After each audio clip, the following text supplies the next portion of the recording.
श्री गणेशाय नमः। श्री सरस्वते नमः।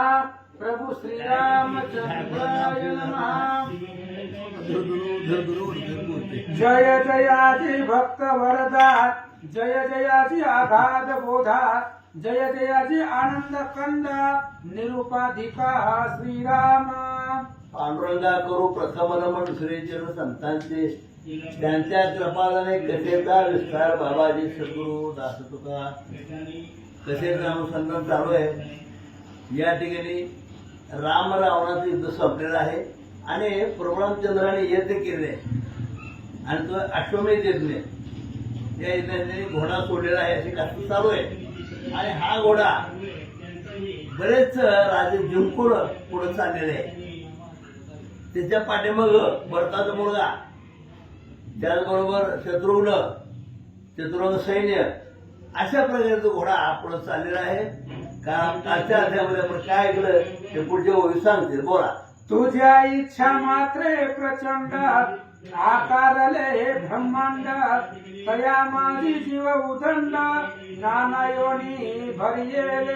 हे परमेश्वरा म्हणे तू कसं निर्गुण निराकार आहे, तुझ्या सत्तेशिवाय एक पान चालत नाही आणि अशा प्रकारे तू सर्वांचं कल्याण करणारा, रक्षण करणारा आणि संतांचं रक्षण करून दुष्टांचं निधन करणारा असा तू परमात्मा परमेश्वर आहे। त्या ठिकाणी बोलू लागले, ते न जाणुनी तुझसी भोगिती विषय सुखासी, म्हणून या लक्ष 84 जन्म घेते देवा तुला कोणी जाणत नाही, तुला कोणी ओळखत नाहीत म्हणे।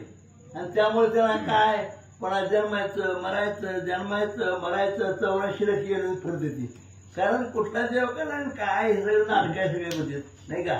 परंतु 84 लक्ष येऊन फिरल्याशिवाय कोणा माणूस मिळत नाही। मानव हे का दिला तर तुम्हाला तुमचं कल्याण करून घेण्यासाठी दिलेलं आहे। या जीवनाला जर कल्याण केलं नाही तर तुम्हाला पुन्हा जन्मायचं मरायचं जन्म हा असा राडगाड चालू आहे असं या ठिकाणी सांगतात। जैसे जैसे कर्म करीती, तैसे तैसे ते भोगिती, आईसे वर्तता तया प्रती, तुझी ओळख न कैसी होय। तुझी ओळख होत नाही ते लोकांना, आजच्या लोकांना कसं आहे देवाची ओळखच होत नाही। आणि म्हणून त्या ठिकाणी देवाची ओळख होईल ज्यांना कालच्या ऐकलंय त्या राजाला त्या देवाची ओळखच नव्हती। कोण राम, कुठला राम काढलाय, कुठला कृष्ण काढलाय, व काय सगळं स्वतः आहे म्हणजे अशा प्रकारे लोक बोलतात। आणि म्हणून ग्रंथकर्ते मुद्दाम सांगतात बाबा हो आज्ञाला तो बाहेर पडा आणि आपल्या आयुष्याचं कल्याण करून घ्या, अशा प्रकारे या ठिकाणी सांगू लागले। हे तू वाची विचारिले, म्हणून साकार रूप धरिले, मानवी वर्तुनी उद्धरिले, जडमुळा लागोनी। निर्गुण निराकार परमात्मा आहे, परंतु संतांचं कल्याण करण्यासाठी त्यांनी काय केलं, मानव देह धारण केला। परशुरामचंद्राने मानव धर्म केला, श्रीकृष्णाने मानव धर्म जन्म धारण केला, केवळ आपल्या भक्तांचं आपल्या संतांचं रक्षण करण्यासाठी। हा निर्गुण निराकार आहे, परंतु त्या ठिकाणी आकाराला आले, अशा प्रकारे आकाराला येऊन जगाचं कल्याण करत आहेत म्हणतात। तुझे गुण वर्णिता मजसी, तू पावसी निश्चयसी, आईसे धरिता मानसी, मती मम उल्हासली। अरे तेव्हा म्हणले मला असं कळलं की म्हणले देवा तुझी स्तुती केली तर काय बुद्धी प्राप्त, चांगली बुद्धी प्राप्त होती नाही का, यश मिळतं जीवनामध्ये। आणि म्हणून मी काय केलं, हा ग्रंथ या ठिकाणी याला प्रवृत्त झालो, केवळ तुझ्या सत्यामुळे मी या ठिकाणी करतो आहे असं ग्रंथकर्ते या ठिकाणी बोलतात। गाऊ लागली प्रेमे करुणा, अश्वमेध कथा घन, तरी श्रोते कृपा करुणा, सावधान असावे। आणि अशा प्रकारे त्या ठिकाणी श्रोते म्हणण्याला ग्रंथकर्ते सावधान राहा का की आता हा अश्वमेध यज्ञ आहे रामाचा आणि तो घोडा चाललेला आहे पुढं। आणि काल आपण ऐकलं की ज्याला हा घोडा पकडला होता नाही का तो मूर्छित पडला, त्या राजाचा मुलगा एक मरण पावला, राजाला पश्चात झाला, काय नाव राजाचं, सुभाव। आणि अशा प्रकारे आता हा सुभाव याला पश्चाताप झाला आणि तो सुभाव काय करतो त्याची गोड कथा या ठिकाणी सुरू झालेली आहे। मागील अध्यायी कथानक झाले, हनुमंते सुबाहुसी ताडिले, तेने मूर्छे माझी स्वप्न देखिले, मग झाला सज्ञान। आता मागच्या अध्यायामध्ये आपण काय ऐकलं म्हणले, त्या सुभाऊला हनुमंतरायांनी लात मारली म्हणजे पायाचा स्पर्श झाला. पायाचा स्पर्श झाल्याबरोबर त्याचा उद्धार झाला. त्याला स्वप्न पडलं की आपण जे भोगतो करतो ते चुकीचं आहे म्हणले. मग ज्याच्या पायाला आपला उद्धार झाला नाही का, त्या पायाचा प्रसाद काय मिळाला ते पुढे सांगतात. आपुले पुत्र लागून पूर्ववृत्तांत करुणी कथन शत्रुघ्नासी जावया शरण सिद्ध झाला सकळांस. आता हा स्वभाव जो राजा आहे त्याला पश्चाताप झाला. आपण रामाचा उमेद पकडला म्हणते, आपल्याकडून मृत्यू झाली. राम हा देवाचा अवतार आहे आणि आता आपण काय केलं पाहिजे, ज्या घोड्याच्या पाठीमागे आले नाही का शत्रुघ्न आणि त्या भरताचा मुलगा पुष्कर आणि यांना आता आपण शरण गेलं पाहिजे असं तो राजा त्याने आपल्या मुलाला बोलतो. शेष म्हणे वत्स्यायना आता ऐके पुढील कथना जेणे करुणी तव मना आल्हाद वाटे. म्हणजे ग्रंथकर्ते आहेत नाही का, आणि आता पुस्तकाला तुम्ही सावधचित्तानं ऐकावं अशा प्रकारे ग्रंथकर्ते आपल्या या ठिकाणी सांगतात. पुत्र म्हणती सुबाहुसी तव आज्ञाप्रमाण आम्हासी सादर असो पितृभक्तीसी अन्य काही नेण्याची. आता त्या ठिकाणी त्या स्वभावाची मुलं आहेत, बेशुद्धपणे सावध झालेले आहेत आणि आता आपल्या पित्याला म्हणतात आम्ही आता तुमची आज्ञा पाळतो, तुम्ही सांगत पण मी राहतो. अशा प्रकारच्या स्वभावाची मुलं आपल्या वडिलांना बोलू लागले. तरी आता राजेश्वरा शरण जाऊ दशरथ कुमारा तेने करुणी भव सागरा मुक्त होऊ सकळी. आणि त्या स्वभाव राजाला सांगितलं बाळानो आता आपण काय करू म्हणले, बरोबर रामचंद्राचा जो भाऊ आहे शत्रुघ्न त्याला आपण शरण जाऊ आणि शरण जाऊन आपलं काय मान्य करू. अशा प्रकारे त्या ठिकाणी स्वतः राजा आपल्या मुलाला सांगू लागला. ऐकोणी पुत्रांचे वचन राजा आनंदला पूर्ण म्हणे वाजी मुक्त करून आना सत्वर याठा. मुलं कबूल झाले, काय हरकत नाही म्हणले, पिताश्री तुमच्या आज्ञेप्रमाणे आपण राहतो म्हणले. ठीक आहे, मग काय हरकत नाही म्हणले. आता एक घोडा तुम्ही जे बांधून ठेवला ना तो घोडा सोडा आणि आपण काय करू शत्रूला भेटू. अशा प्रकारे मुलं आपल्या वडिलांना बोलतात. ऐसे ऐकोणी राजवचन विचित्र आणि दमन तैसाच सुखी तू भ्राता जाण नगराप्रती पावले. सुरत आहे दमन आहे या सगळ्यांनी आपल्याला वडिलांची आज्ञा पाळली. वडिलांनी सांगितलं पण घोडा सोडला आणि आता शत्रूला भेटण्याची चौघजण निघालेली. सुवर्ण पत्रिका युक्त हयासी सोडून आणले रायापासी मागे पुढे दळ भारेसी वाद्य वाजविती आनंद. आता हा जो घोडा बांधला होता तो सोडला, राजासमोर आणला आणि राजाने सांगितलं असं आता आपण शत्रूला भेटू म्हणजे. आणि म्हणून तो राजा आपल्या सैन्यासह आता भरताला भेटले निघाला. घोडा पुढा आहे, पाठीवर वाद्य वाजतायत, वाजत घालत हा घोडा आता शत्रूला भेटायला निघाला. राजा देखोणी तयासी सिद्ध झाला निघावयासी वस्त्र अलंकार साहित्यसी शत्रुघ्न भेटी चालला. आता त्या शत्रूला भेटायचंय मग दुसरंच मोकळ्याचं जायचं नाही. मग काय आहे वगैरे कपडा लत्ता सोडणार. अरे अशा प्रकारे राजा बर त्या ठिकाणी शत्रूला भेटण्यासाठी पायदळ असं चतुर्थ सैन्यासह त्या ठिकाणी निघाले म्हणतात. चुकवावे जन्म मरण म्हणून गुरु चरण शरण शिष्य जाय भावे करुण तैसा शत्रुघ्न सुबाहू चालला. आपल्या गुरु आपण शरण गेल्यानंतर नाही आपण सगळ्या दोषातून मुक्त होतो. त्याप्रमाणे सुभाऊ आपल्या मुलासह आता शत्रुघ्नाला भेटण्यासाठी निघाले. देखोनिया शत्रुघ्नाते राय वंदिले चरणाते तैसेच पुत्रादी तयाते नमिती सद्भावे करुण. अशा प्रकारे ते मुलं आहेत, राजा स्वभाव आहे आणि सगळे आता शत्रुघ्नाला भेटायला निघाले आहेत. साष्टांग दंडवत घातलेला आहे. आता पुढची कथा सांगा तुम्ही. श्री गणेशाय नमः. श्री सीतारामचंद्राध्याय नमः. तयाची भक्ती अवलोकन शत्रुघ्न देत आलिंगन तेने स्वभाव आनंदन बोले वचन ते ऐका. कथेचं अनुसंधान सुभाऊ राजा निघालेला शरण त्याची प्रेम आणि भक्ती पाहिलं. शत्रुघ्न महाराजाला आनंद वाटला आणि राजाला आलिंगन दिला. जो का चित सुखाचा सागर तयाचा तू अनुज साचार वधरसेन मी पामर रामरूपी मीनलो. आणि सुबाहून सांगितलं चित्त सुखाचा समुद्र रामचंद्र आहे आणि त्या रामाचा तू भाऊ आहे. त्याच्यामुळे तुझं जरी दर्शन घेतलं तरी आमचा उद्धार आहे असं सुबाहू बोलू लागला. दया योगे करून पुत्र पौत्रादी परिवार संपूर्ण इतक्या सहित मी धन्य झालो आज निश्चय. आणि आज मी त्या ठिकाणी धन्य झालेलो आहे. तुमच्या दर्शनानं माझ्या पुत्र पौत्राचा कुळाचा उद्धार होईल असं महाराज बोलतात. मम पुत्र्या शिवधरीला अन्याय पाहिजे क्षमा केला आपुला आणि त्यावेळेस सुभाऊ राजा सांगू लागलेला आहे, महाराज माझ्या पोरांनी तुमचा यज्ञाचा घोडा पकडला, पाट्याला हे अपराध केलेला आहे आणि तो अपराध क्षमा करा. पूर्ण ब्रह्म सनातन तोच अवतरला रघुनंदन ह्या मी जाणीले असे पूर्ण म्हणून शरण तुझा रो. आणि रामचंद्र सर्वसामान्य नाही, राम नव्हे मनुष्य वेश, राम त्रैलोक्य तारक हे मी ओळखलं आणि राम पूर्ण ब्रह्म आहे ही ओळखून पुन्हा मी तुम्हाला शरण आलो असं राजा बोलू लागला. ही सकळ राज्य संपत्ती पुत्र पौत्र तयाचे असती मी माझे हे घातक निश्चिती मजला कळाले.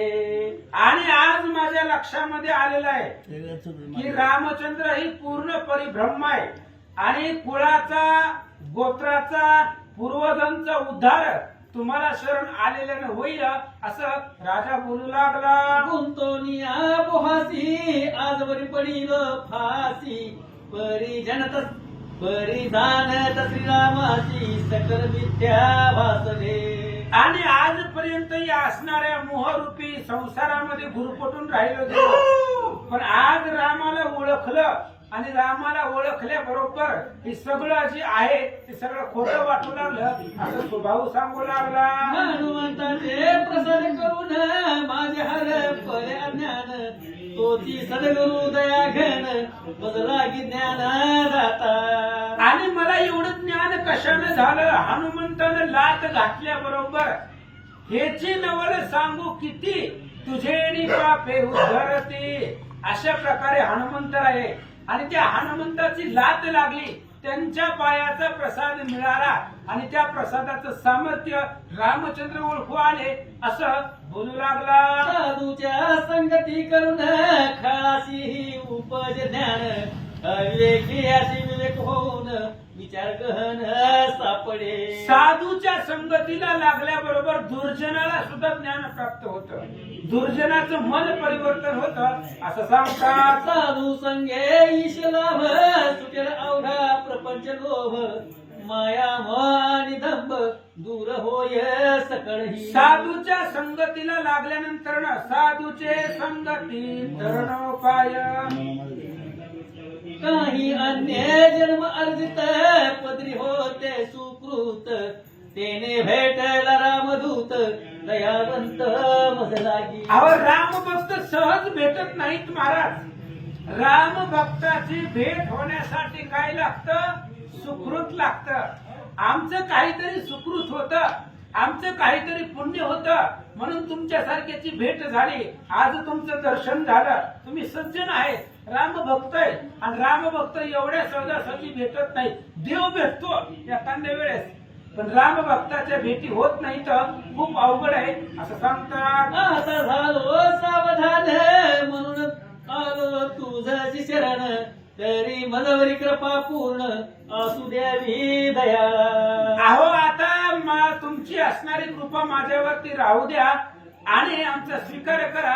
महाराज बोलतात, दयाचे पद रजे करून शिळा गेली उद्धारून पैसाच भान स्पर्श करून काक पावन झाला.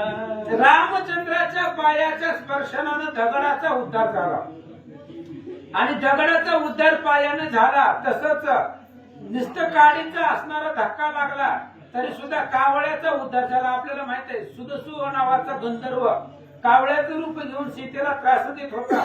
रामचंद्रांनी काडी घेतली, इशिका मंत्र म्हटला आणि ती सोडलं, त्यानं कावळ्याचा उद्धार झाला असं सांगतात. श्रीरामाचे महिमान अगाध तयासी वर्णील कोण तो दयाळू कृपा घन शत्रू मित्रा सारिका. रामचंद्राचं आघात महिमान आहे आणि ते महिमान कोण वर्णन करणार?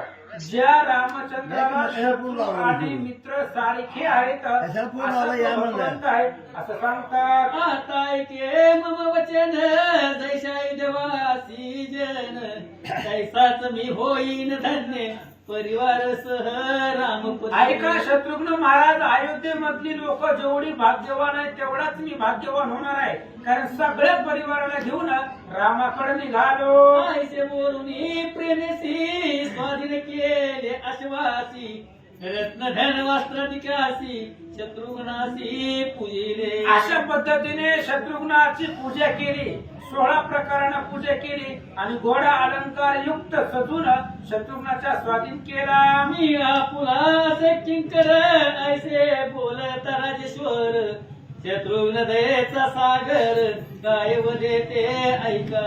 आणि ज्यावेळेस राजाने सांगितलं महाराज मी आपला किंकर आहे, सेवक आहे, दास आहे, त्यावेळेस शत्रुघ्न महाराज काय म्हणतात? राजा काय ऐसे वदसी तू वडील असे आम्हासी बालका सम परियसी मानी आम्हासी निश्चय. शत्रुघ्नाने सांगितलं राजा असं काय बोलायला लागलात म्हणले. अहो आम्ही तुमची प्रजा आहे, लेकर आहे आणि लेकराप्रमाणे आम्हाला सांभाळून घ्या असं महाराज राजाला बोलू लागले. तू वर्तनासी धर्म करून अपराध काही नसे जाण आधी मित्र झालासी म्हणून समाधान वाटणे. शत्रुघ्नाने सांगितलं महाराज तुम्ही तुमच्या कर्तव्य तुम्ही केलेलं आहे, घोडा पकडणं युद्ध केलं हे तुमचं कर्तव्य आहे, धर्मानं वागलाव, त्याच्यामुळे आज तुम्ही मित्र झाला तर याचा आनंद आहे. शत्रुघ्न बोलतात तू आणि तुझे सूत्र पराक्रमी असते अद्भुत तेने करून माझे चित्त आल्हाद डोही बुडाले. अहो महाराज तुम्ही आणि तुमची मुलं खूप प्रतापवान आहेत, बघितलं आम्ही युद्धामध्ये, अद्भुत पुरुषार्थ त्यांच्याकडे आहे, म्हणून धन्य तुम्ही पुरुषार्थी आहेत. शत्रुघ्नाची बोलतात तरी आता आपुले धन घेऊन जाई ग्रहाला गुण यातील ऐक कारण सत्य जाण वदत असे. आणि ऐका राजे साहेब, एवढं धन जे तुम्ही सगळं आणलेलं आहे ते घेऊन जावा, फक्त तुम्ही सोबतीला चला, तुम्ही असणारी सोबतीला राहू द्या, बाकी काय असं शत्रुघ्न बोलतात. जैसा वाणी करून अथवा मने पूजित जाण रामाचे आनंद होय पूर्ण तैसा धन न होय. अरे तुम्ही रामाला किती धन देणार आहेत? रामाला तुम्ही धन देता हो. अरे धनाच्या पाठीमागे अख्खं जग चाललंय, ती लक्ष्मी त्याच्या पायावर आहे, पाय लक्ष्मीच्या हाती तिशी यावे काकुळती, लक्ष्मीचा नवरा आहे आणि त्याला तुम्ही किती धन देणार आहे आणि किती धन देऊन त्याचं समाधान होणार आहे? रामाला धन उपयोगाचं नाही, वाणी शुद्ध पाहिजे, मन शुद्ध पाहिजे, भक्ती आणि प्रेम एवढंच रामाला आवडतं. तुमचं धन रामाला पाहिजेच नाही असं शत्रुघ्न सांगतात. पुत्रासी राज्य स्थापून यावे अश्व रक्षणा लागून ऐसे ऐकून या वचन राय समाधान पावला. तुम्ही तुमच्या या असणाऱ्या नगरीला ते असणाऱ्या दमन किंवा विचित्र दोघांपैकी एकाला राज्य द्या आणि तुम्ही आमच्या सोबत चला असं शत्रुघ्न सांगतात. मग चित्रांग पडला जेते सुवावराया गेला ते पाताची पुत्र राहते दुःख सागर उचंबळला. मग चित्रांग पुष्करानं मारलं होतं त्या चित्रांगाला, त्याचं प्रेत पडलेलं होतं, तिथं राजा गेला सहज आणि गेल्याबरोबर आपल्या मुलाला पाहिलं, दुःख झालं. तरी तो ज्ञानी राजेश्वर करी मानसी विचार कोण कवनाचा पुत्र सर्व मिथ्या पयासे. पण हनुमंताचा लाताचा प्रभाव आहे. लात बसायच्या आधी किती रडत होता, लात बसल्याबरोबर विचार केला मी कोण आहे, पोरग कोणाचं काय, सगळे संपणार आहे, शाश्वत आहे, जाणारा एक ना, आज नाही मेला उद्या मरणार नाही का, तू मारीशी तरीच मरती नाहीतरी काय चिरंजीव होती, कालत्रयी क्षयन पावती सांग मज पार्था तू. कृष्ण विचारतायत अर्जुनाला, अरे तू नाही मरली म्हणजे काय अमर होणार आहेत का, कवा ना कवा मरणार आहेत, असाच विचार राजाने केला. जैसे अब्र येत आकाशी वितुळून जात क्षणेसी तैसे राजयाचे मानसी दुःख नष्ट झाले. आभाळ येतं आणि थोड्या वेळानं आभाळ जातं, त्या पद्धतीने राजाने विचार केला, दुःख झालं मुलाला बघून, पण एकाच क्षणामध्ये विचार बदलला. मग कर्म मार्ग लक्षुन केले उत्तर कर्मदान जेणे करून उत्तम स्थान प्राप्त होय पुत्रासी. मग ते असणाऱ्या चित्रांगाचं प्रीत उचललं, त्याचा असणारा 3रा 10वा 12वा सगळे उत्तर क्रिया व्यवस्थित केल्या, जेणेकरून त्याला उत्तम धान मेल्यावरती प्राप्त होईल अशा क्रिया राजाने केल्या. ब्रह्मणासी राज्य स्थापून अपार सैन्य संग घेऊन अश्वरक्षणाला गुण राया निघाला सत्वरी. जमनाला ते असणारं राज्य दिलं, राज्य दिल्याबरोबर अनेक सैन्य घेतलं आणि त्या घोड्याच्या रक्षणासाठी शत्रुघ्ना बरोबर निघाला. तेने शत्रुघ्नासी आनंद झाला मग अश्व पुढे चालविला मागून धडभार लोटला रक्षणाला गीतयाच्या. त्याच्यामुळे शत्रुघ्नाला आनंद वाटला. सुभाऊ राजा सोबतीला निघालेला आहे शत्रुघ्ना सोबत. आता घोडा पुढे निघालेला आहे, पाठीमाग सगळं शत्रुघ्नाचं सैन्य निघालं. वायू वेगे अश्वजात ब्रह्मावरती पातळ त्वरित नमन करीती तया प्रत न धरित कोणी. ब्रह्मवर्त नावाचा पर्वत आहे, त्या पर्वतापर्यंत घोडा वाऱ्याच्या वेगाने गेला आणि त्या पर्वताला सगळ्यांनी नमस्कार केला. पण तिथेही रामाचं नाव आहे म्हटल्याबरोबर घोडा कोणी पकडतच नव्हतं. अनेक नगरे ओलांडून अश्वजात वेग करून तयासी कोणी न धरी जाण राम प्रताप जाणोनी घोडा पृथ्वीवरती फिरू लागला. जिथं इच्छा होईल तिथं घोडा जाऊ लागला. पण घोड्याच्या पत्रिकेवर रामाचं नाव असल्यामुळं कोणीही घोड्याला पकडण्याचं धाडस करत नव्हतं, कारण सगळ्याला राम प्रताप माहिती होता. ज्यानं रावण कुंभकर्णाला मारलंय त्याला आपल्याला मारायला किती वेळ लागणार आहे, त्यामुळे कोणी घोडा पकडत नव्हतं. पुढे निघाला. शत्रुघ्नासी भेटावया येती करभार घेऊन या कोणी संगे जाऊन या अश्वरक्षण पै करती. आणि शत्रुघ्न अशी त्या ठिकाणी असणारी भेटण्यासाठी करभार द्रव्य घेऊन येत होते. कोणी शत्रुघ्नाच्या सोबतीला घेऊन बरोबरीला घोड्याच्या रक्षणासाठी निघाले. पुढील ऐकता सुरस अश्व जाईल तेजपुरास तेथील शोभा ऐकता मानस अत्यानंद दाटेल पै. पुढच्या असणाऱ्या अध्यायामध्ये घोडा निघाणार आहे. तेजपुंज नावाचं नगर आहे आणि त्या असणाऱ्या नगरामध्ये घोडा जाणार आहे. तिथे एक वेगळं असणारं चरित्र कथा होणार आहे, ते ऐका. हेरी श्रोती कृपा करून चित्त ठेवावे श्रवणा लागून दत्तदास हस्त जोडून मिळते सकळासी पुराणे पातळखंडे शेषवाध्याय समाधी रामाश्रमे सोहनिर्याम व्यक्ती सत्याम पुंडलिक गौरधारी विठ्ठल श्री ज्ञानदेव तुकाराम पंढरी